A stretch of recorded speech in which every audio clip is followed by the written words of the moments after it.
Guys, ternyata semua produksi barang dalam jumlah masif tentunya membutuhkan keahlian dan juga dukungan dari berbagai peralatan canggih. Tapi, siapa sangka kalau pekerjaan tersebut bisa menghasilkan proses yang menarik untuk dilihat. Show tidak perlu lagi berlama-lama, yuk kita masuk ke pembahasannya.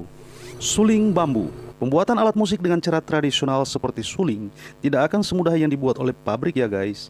Apalagi penciptanya harus membakar satu persatu sampai kering supaya tetap kokoh dan terjaga untuk waktu yang sangat panjang.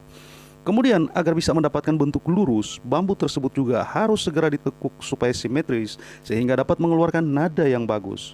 Nah, peran penting lainnya adalah saat pembuatan saluran udara di mana salah satu sisinya harus tertutup sempurna dan jarak antar lubangnya pun tidak boleh berantakan sama sekali.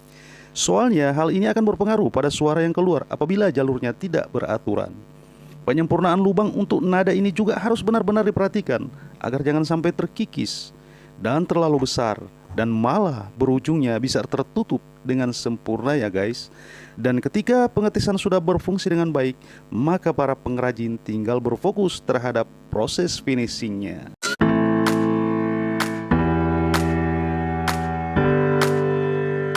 Jagung kalengan. Bahan baku jagung jadi salah satu material terpenting yang dapat dimanfaatkan dalam berbagai kebutuhan pangan. Contohnya, manfaatnya yang bisa dijadikan sebagai makanan kalengan yang harus melewati proses pembersihan sebelum diambil bijinya. Bahkan, kemasannya pun harus disterilkan agar tidak menimbulkan masalah kesehatan untuk para konsumennya ya guys. Jadi ketika sudah siap, jagung tersebut akan disortir langsung ke dalam masing-masing kaleng dan bisa menggunakan mesin untuk mencegahnya terkontaminasi. Nah, kebanyakan perusahaan tentunya akan memilih metode ini karena lebih mudah untuk menjaga kualitas produknya sendiri. Selain itu, ada keuntungan lain jika mereka menggunakan mesin, yaitu menawarkan kepraktisan dalam setiap tahap pengerjaannya. Kelihatan banget ya guys. Dan siap-siap kerjanya jadi dipermudah apalagi saat pengemasan label brand sebelum dijual ya guys.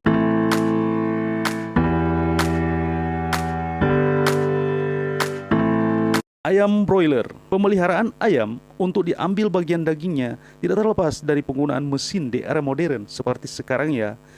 Bahkan proses penyortirannya dilakukan sejak mereka masih kecil untuk mengecek kesehatan dari ayam-ayam tersebut.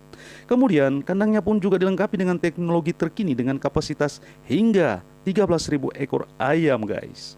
Jadi di sini telah disempurnakan dengan penghangat buatan serta pusat kontrol makanan dan saluran pembuangan kotoran. Soalnya kalau harus mengurus satu persatu, totalnya bakal ada sekitar 540 kg setiap harinya loh.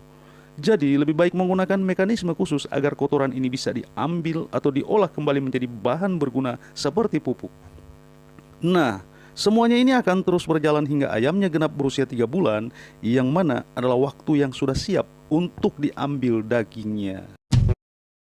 Ban mobil. Di dalam alat transportasi darat, ban ini memegang peranan penting untuk menjaga kenyamanan dan juga keamanan. Makanya, selain mengutamakan material empuk, durabilitas yang kuat pun menjadi sangat penting sehingga dipilihlah bahan campuran dari karet alami dan juga sintetis. Nah, ketika diolah dengan tambahan bahan kimia, nantinya akan kombinasi ini akan mencegah agar tidak gampang pecah.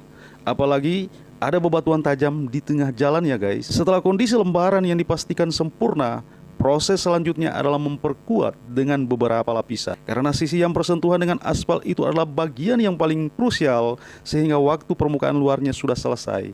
Langkah selanjutnya adalah menyusun struktur bagian dalamnya yang ada material penyangga seperti kawat untuk dipres dengan sangat kuat. Hal ini dilakukan supaya ketika alurnya dicetak, panasnya ini pun enggak akan membongkar kerjaan-kerjaan sebelumnya ya. Begitu juga saat ditekan pada dinding bagian samping untuk menyempurnakan wujudnya seperti ban yang kita kenal selama ini. Sisanya tinggal mengontrol kualitas pada produk yang baru selesai dikerjakan sebelum akhirnya siap dikirim ke distributor masing-masing.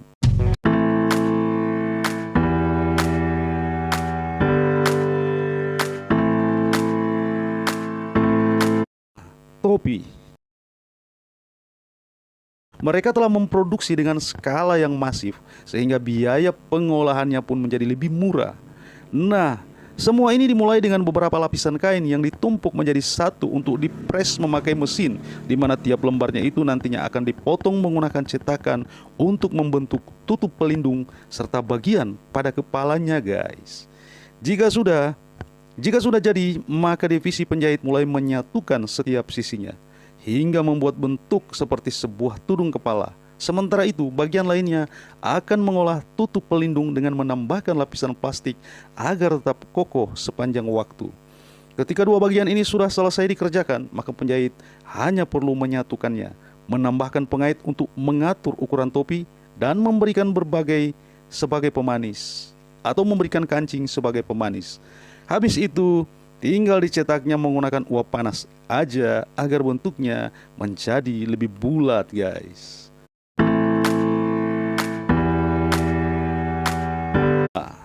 Helm sepeda. Helm sepeda adalah salah satu alat pelindung yang bakal sangat berjasa apabila sewaktu-waktu kita terjatuh saat sedang berkendara. Jadi pembuatannya pun tak boleh main-main ya. Bahkan sejak mempersiapkan cetakan aja sudah memperhitungkan struktur kerangkanya loh. Hal ini bakal sangat berguna ketika memasuki proses pembuatan, di mana sebelum biji plastik yang dilebur untuk mengisi pola yang kosong, jika lilian plastik ini sudah selesai disuntikan, bakal ada lekukan motif yang dapat menjaga kepala kalian agar tidak bergeser dan terguncang sewaktu terbentur ke permukaan keras.